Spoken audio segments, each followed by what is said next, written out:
मुख्यमंत्री डॉक्टर मोहन यादव ने एक बार फिर राजधानी भोपाल को सौगातें देते हुए 194 करोड़ रुपए के विकास कार्यों का लोकार्पण भूमि पूजन किया। वहीं मंच से संबोधित करते हुए सीएम डॉक्टर मोहन यादव ने विपक्ष कांग्रेस पर जमकर निशाना साधा। भोपाल के हुजूर विधानसभा क्षेत्र में श्यामा प्रसाद मुखर्जी स्टेडियम के लोकार्पण कार्यक्रम में मुख्यमंत्री डॉक्टर मोहन यादव ने इसका ऐलान करते हुए कहा कि ओलंपिक, एशियन गेम्स और अंतर्राष्ट्रीय प्रतियोगिता में पदक जीतकर जब खिलाड़ी जाते हैं तो हम उनको राजपत्रित पद यानी फर्स्ट क्लास अधिकारी की नौकरी भी देने वाले हैं। आउट ऑफ टर्न प्रमोशन और विशेष प्रोत्साहन यह सिर्फ सम्मान नहीं बल्कि उनको प्रोत्साहित करने का काम कर रही है। मुख्यमंत्री ने भोपाल की उपनगर कटारा क्षेत्र में एक और स्टेडियम बनाए जाने का भी ऐलान किया। इस दौरान खेल मंत्री विश्वास सारंग, मंत्री राव उदय प्रताप सिंह, कृष्णा गौर, विधायक रामेश्वर शर्मा, भगवान दास सबनानी मौजूद रहे। हुजूर विधानसभा के आज के इस कार्यक्रम में माननीय मंत्री विश्वास कैलाश सारंग जी, माननीय मंत्री राव उदय प्रताप सिंह जी, माननीय मंत्री श्रीमती कृष्णा गौर जी और आपके हमारे सबके प्रिय विधायक श्रीमान रामेश्वर शर्मा जी। जब रामेश्वर जी का नाम बोल रहा हूं तो भगवान दास जी को कैसे भूल सकता हूं। भगवान दास सबनानी जी, मालती राय जी, माननीय महापौर, माननीय किशन सूर्यवंशी जी। इस अवसर पर हमारे जिलाध्यक्ष द्वय रविंद्र यति जी, तीरथ दास मीणा जी, हमारे सभी अधिकारीगण और आप सबको बोले महाकाल महाराज की, भारत माता की। मैं खेल के इस पूरे एक तरह से महोत्सव का माहौल बना हुआ है। जोरदार अभिनंदन करें अपने खेल के ऊर्जा से सराबोर अद्भुत कार्यक्रम में। और जिनके नाम पर ये स्टेडियम बना है वो अद्वितीय व्यक्तित्व, जनसंघ के संस्थापक, शिक्षाविद, भविष्य दृष्टा और जिनने 31 साल की उम्र में वाइस चांसलर बनकर के भी कलकत्ता विश्वविद्यालय में अपनी पहचान बनाई।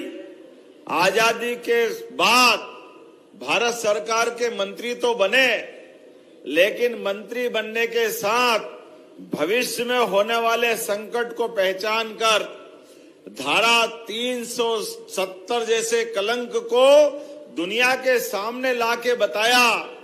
माननीय प्रधानमंत्री नेहरू जी, ये देश आजाद हो गया, सभी राज्य बराबर है, किसी राज्य को अलग से दर्जा मत दो।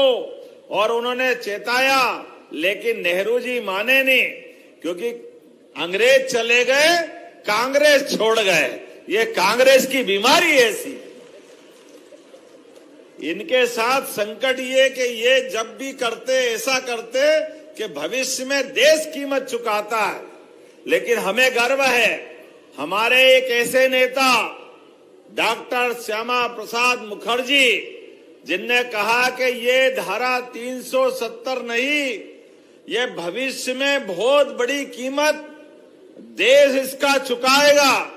और ऐसा हुआ। दुर्भाग्य के साथ बोलना पड़ेगा मित्रों, धारा 370 के कारण से वो कश्मीर जो भारत का मुकुटमणि है, जहां खेती भी केसर की होती है, लेकिन 40,000 से ज्यादा बच्चे, बूढ़े, जवान, सेना के जवान, मिलिट्री के जवान, ऐसे कई कश्मीरी पंडितों का बड़े पैमाने पे हत्या होने का रिकॉर्ड बना।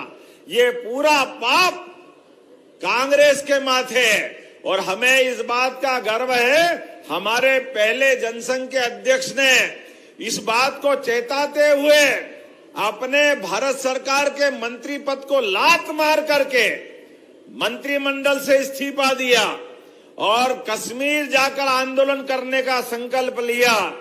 देश को और दुनिया के सामने भविष्य में आने वाली चुनौती को सामने लेके बढ़े।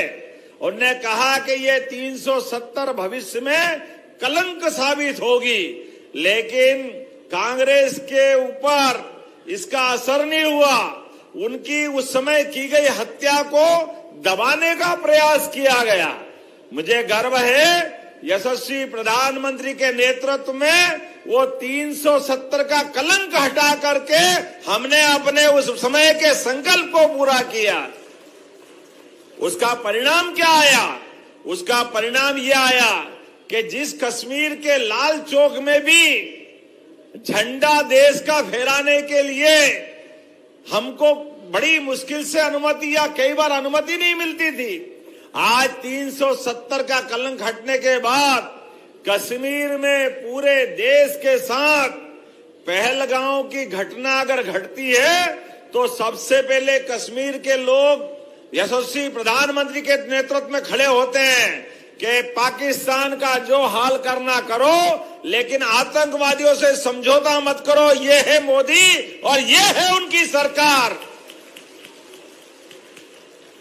हमारी निष्ठा इस देश के साथ होना चाहिए, हमारी निष्ठा इस देश के नागरिकों के साथ होना चाहिए, हमारी भावनाएं देश के वासियों के साथ होना चाहिए। इसलिए लेकिन बड़े दुर्भाग्य के साथ बोलना पड़ता है, रस्सी जल गई, बल नहीं गया। अभी तक कांग्रेस को यह समझ में नहीं आता, कांग्रेस के लोग अभी भी वो भाषा बोलते हैं, पता नहीं क्या मालूम किस भावना से ये रहते हैं। जब देश के दुश्मनों से भारत की सेना पाकिस्तान में घुस के उनको मारने का काम करती है तो ये पप्पू उनसे सबूत मांगते, देखो कांग्रेस और कांग्रेस वालों को। ये इनकी भावना है, हमारे दुश्मनों को हम घर में घुस के मार रहे हैं, सेना उसका बदला ले रही है, लेकिन ये कांग्रेस कभी समझने को तैयार नहीं। जो वहां बोलते हैं यहां दिग्विजय सिंह बोलते हैं, नक्सलवादियों को हमारे लोग, हमारी सेना मारती है और ये नक्सलवादियों के लिए आंसू बहाते हैं। पता नहीं कांग्रेस कब सुधरेगी, एक जैसे ही लाइन पे चलती है, समझ में नहीं आता करना क्या है। लेकिन कोई बात नहीं, मैं भोपाल वालों को बधाई देना चाहता हूं। विश्वास जी और रामेश्वर जी के लिए जोरदार ताली बजाओ।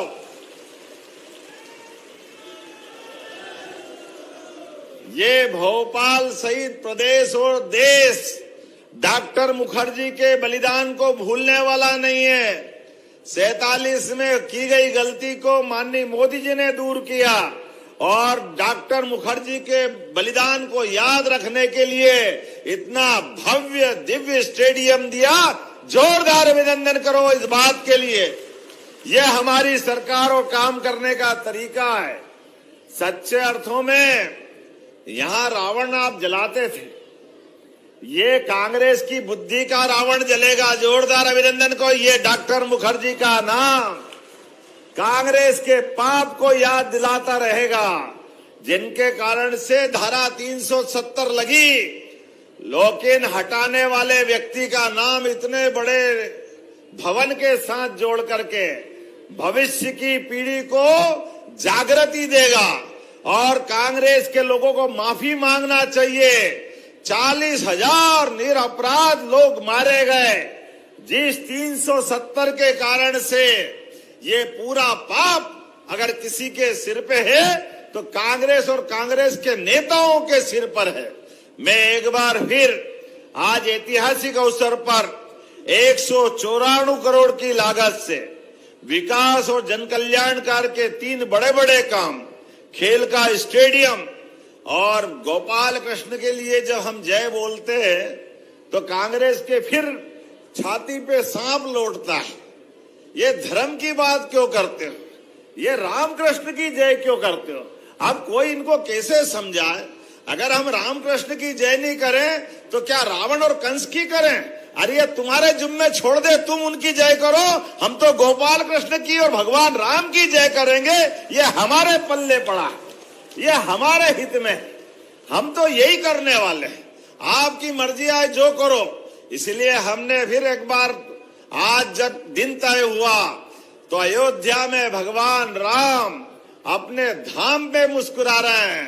माता सरयू सहित पूरी नगरी में आनंद छाया हुआ है, तो भोपाल में भी आनंद आना चाहिए। आना चाहिए कि नहीं आना चाहिए? तो बोलो जय जय श्री राम, जय जय श्री राम। भगवान राम को याद करो और रामेश्वर भगवान को भूल जाओ तो संभव नहीं है। यह हमारा वो उस काल से 12 ज्योतिर्लिंग में से एक रामेश्वरम का धाम हमको भगवान राम से जोड़ता है और हमारे लिए डॉक्टर मुखर्जी का नाम राष्ट्रवाद से जोड़ता है। यह आनंद हमको आता है। आज के इस अवसर पर जब हम अपने गौरवशाली अतीत पर गर्व करके आगे बढ़ रहे हैं तो सांदीपनी आश्रम भगवान कृष्ण जहां शिक्षा ग्रहण करने आए तो 5000 साल पहले उस सांदीपनी आश्रम में कोई गरीबी अमीरी का भेद नहीं था, कोई जातिवाद का भेद नहीं था, सब बराबरी से शिक्षा ग्रहण कर रहे थे। तो ऐसे सांदीपनी आश्रम में भगवान कृष्ण भी पढ़ने आए और सुदामा भी पढ़ने आए। वो गौरवशाली अतीत का है अपना रिकॉर्ड। इसलिए आचार्य सांदीपनी के नाम पर सांदीपनी विद्यालय यहाँ बना रहा है। राव उदय प्रताप सिंह जी को, स्कूल शिक्षा मंत्री को भी बधाई और आपको भी बधाई। एक सांदीपनी विद्यालय भी आज लोकार्पित हो रहा है और सांदीपनी विद्यालय के भवन भी क्या बन रहे हैं। मैं गारंटी के साथ कह सकता हूं सरकारी इस प्रकार के भवन पूरे देश तो क्या दुनिया में नहीं मिलेंगे। जोरदार अभिनंदन करो, इतने बड़े भव्य भवन बन रहे हैं। कांग्रेसियों आंखें हो तो देख लो, तुम्हारे जमाने में स्कूल के क्या हाल होते थे और ये मोदी जी का और हमारा समय है। जोरदार अभिनंदन करो, ये नए प्रकार का समय है। गरीब से गरीब विद्यार्थी भी भव्य दिव्य भवन में पढ़ेगा। सब प्रकार के खेल के मैदान, उत्कृष्ट क्लासें, सब प्रकार की लेबोरेटरी, सब प्रकार के शासन की सुविधाएं, ये आज का समय है। इसलिए सांदीपनी विद्यालय और आगे बढ़े। 1000 करोड़ की सीवर प्रोजेक्ट, क्या जोरदार भाग्य लाए रामेश्वर जी, कितना बड़ा बड़ा काम कराते हैं भाई। आज यहाँ 1055 करोड़ की अमृत 2 परियोजना का भूमि पूजन भी महापौर जी और सबको बधाई, जोरदार अभिनंदन करें। 700 किलोमीटर की, जिसमें 171 MLD के 9 सीवेज उपचार यंत्र, 1,21,000 घरेलू सीवेज कनेक्शन, पूरी परियोजना में 4 पैकेज है। इसके माध्यम से भोपाल का सीवेज नेटवर्क 60% कवर होगा और जिसके आधार पर उपचार क्षमता बढ़ेगी। 2040 तक का 85% एरिया कवर होगा। ताली बजाओ तो मजा आना चाहिए, इतना बड़ा काम यहां भी हो रहा है। इसके पूरे होने से 7 लाख आबादी 3 साल में कवर होगी।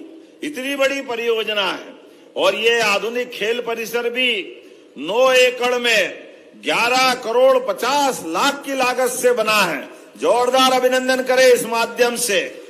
Indoor, outdoor, badminton, judo, table tennis, boxing और मलखम और क्रिकेट के सारे मैदान।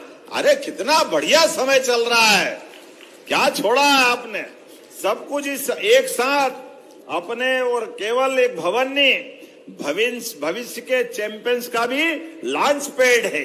जिस प्रकार का समय चल रहा है, आज का समय तो हमारे लिए भारत में खेलों की लंबी परंपरा है। मलखम, कुश्ती, कबड्डी, गिल्ली डंडा, घुड़दौड़, ये हमारे प्राचीन समय के खेल थे। लेकिन इन खेलों के आधार पर हमारी प्राचीन परंपरा भी कितनी बढ़िया थी। खेल केवल खेलने के लिए नहीं है, ये पराक्रम और पुरुषार्थ के लिए जाने जाते थे।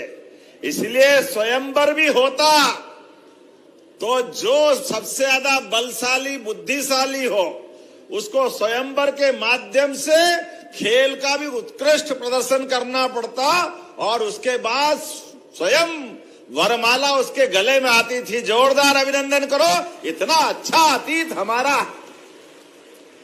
इस देश के वासी, उनकी संस्कृति वाकई धन्य है।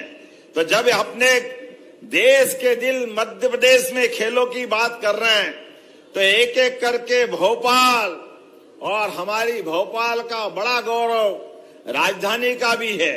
तो एक स्टेडियम तो यहां और एक 800 करोड़ का वो भी आपकी विधानसभा में बन रहा। जोरदार अभिनंदन करें। रामेश्वर जी की तो चारों उंगलियां घी में और सिर कढ़ाई में। आपके लिए तो क्या बचा है भाई। जो मिलेगा, जितना मिलेगा, जय जय श्री राम। चारों तरफ से अब आप राजा भोज का दरवाजा भी कहीं बन रहा है, तो हुजूर में ही बन रहा है।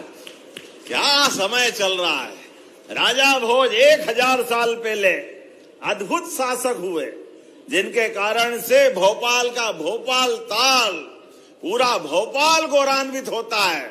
और उनके और 1000 साल पहले, अर्थात 2000 साल पहले विक्रमादित्य हुए, उनका सुशासन भी जाना जाता है। विक्रमादित्य, जिनकी न्याय, दानशीलता, वीरता, और आदमी तो आदमी, भूत को भी पकड़ने की क्षमता रखने वाला अद्भुत सम्राट। विक्रमादित्य ने 2000 साल पहले अयोध्या में मंदिर बनाया था। उनका 84 काले कसोटी के खंबे वाला मंदिर, जिसको बाबर ने बाद में तोड़ा था, हमारा इस बात का सौभाग्य है कि वहां मंदिर धूमधाम से बन करके वहां भी ध्वज चढ़ रहा है, और यहां भी विक्रमादित्य दरवाजा बनाया जाएगा। जोरदार अभिनंदन करो, ये काल अद्भुत है। सबको समेट करके भोपाल में, ये मध्य प्रदेश की राजधानी है और देश का दिल है। हरेक मार्ग से आने वाले अलग अलग राज्य के अलग अलग लोग, लेकिन अपने प्रदेश के लोग भी भोपाल पे गर्व करें कि हाँ, हम मध्य प्रदेश की राजधानी भोपाल में है। तो भोपाल का अतीत जितना गौरवशाली है, सारे महापुरुषों के नाम पर अलग अलग दरवाजे बनाकर उनका इतिहास भी अमर कर रहे हैं। राजा भोज, विक्रमादित्य, ये सिलसिला और आगे चलेगा, ये रुकने वाला नहीं है। 7 द्वार बनेंगे। 7 द्वार के माध्यम से या तो 7 समंदर पार या 7वां द्वार अंदर। क्या दुनिया है। हमारे देश के दुश्मनों को 47 में 7 समंदर पार उनको घर हमारे स्वतंत्रता सेनानियों ने पहुंचाया था। जोरदार अभिनंदन करें उस अतीत के लड़ाकों के लिए, स्वाधीनता सेनानियों के लिए। और अब देश आजाद होता है तो देश की सारी पुरातन, प्राचीन, गौरवशाली परंपरा पुनर्स्थापित करने का काम होना चाहिए। इसलिए अतीत के उस गौरव पे भी गर्व करेंगे और आज का भी आनंद करेंगे। जब हम खेल की बात करते हैं तो भोपाल में, प्रदेश के अंदर तो हॉकी में भी अगर ओलंपिक पदक मिलता है तो हमें गर्व है। भोपाल का, अपने प्रदेश का एक खिलाड़ी रहता है। जोरदार अभिनंदन करो। कौन सा खेल ऐसा है। महिला क्रिकेट, लाडली बहनाएं बैठी है। जोरदार अभिनंदन बहनों के लिए भी कर दो। हमारी क्रांति गौड़, अगर क्रिकेट में भी वर्ल्ड कप होता है तो यहां से बहनों का भी योगदान होता है। जोरदार अभिनंदन करें। बोलने के लिए तो बहुत कुछ है, लेकिन मुझे कैबिनेट में भी जाना है। एक के बाद एक बहुत सारी देर तक बोल सकता हूं, लेकिन एशियन शूटिंग चैंपियनशिप कजाकिस्तान में होती है। निशाना भी मध्य प्रदेश से कितना बढ़िया लगता है। जोरदार अभिनंदन करो ये शूटिंग रेंज के लिए भी। सीधा निशाना लगाया तो हमने 10 पदक जीते एशियन स्तर पे। ओलंपिक में भी हमारे खिलाड़ी कमाल कर रहे हैं। और श्रीनगर, जो मैंने कश्मीर के बारे में कहा, खेलो इंडिया वाटर स्पोर्ट्स में मध्य प्रदेश के खिलाड़ियों ने 18 पदक प्राप्त करके पहला स्थान हासिल किया है। जोरदार अभिनंदन करें। ऐसी एक नहीं कई सारे प्रकार से स्पोर्ट्स डिपार्टमेंट नए नए ऊंचाइयों के नए नए मुकाम हासिल कर रहा है। ओलंपिक, एशियाई गेम्स, अंतर्राष्ट्रीय प्रतियोगिता, ऐसे जब पदक जीतकर खिलाड़ी आते हैं तो हम उनको राजपत्रित पदों पर अर्थात फर्स्ट क्लास की नौकरी भी देने वाले हैं। जोरदार अभिनंदन करो खिलाड़ियों को प्रोत्साहन देने के लिए। और आउट ऑफ टर्न प्रमोशन, विशेष प्रोत्साहन, ये केवल पुरस्कार नहीं है, ये खिलाड़ियों के प्रति सम्मान भी व्यक्त करने का काम हमारी सरकार कर रही है। ऐसी एक नहीं बहुत सारी बातें हैं, लेकिन आज का समय तो शुद्ध रूप से हुजूर का है। क्या हुजूर, आपका नाम भी कितना बढ़िया है। इधर भी हुजूर, उधर भी हुजूर, ऊपर भी हुजूर, क्या बात है। मैं तो परमात्मा से कामना करता हूं, भगवान करे हुजूर को किसी की नजर नहीं लगे। बहुत बहुत बधाई। मेरे साथ बोलो भारत माता की, भारत माता की। लेकिन जो मांगा वो भूला नहीं हूं, जितना दिया वो भी कम नहीं है। जोरदार ताली बजाओ। आपने कहा कि कटरा, बरई, दीनदयाल स्टेडियम अभी और बनाना है।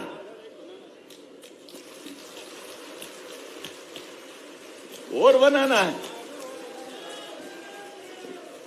ये एक मिनट, ये बेरागढ़ में खेल विभाग के स्वामित्व में है। खेल स्टेडियम बना हुआ है, बन चुका है, और इसको भूमि चाहिए। नहीं, ये दीनदयाल की भूमि हमारी रेडी है, दे देंगे, रेडी है। चलो विश्वास जी।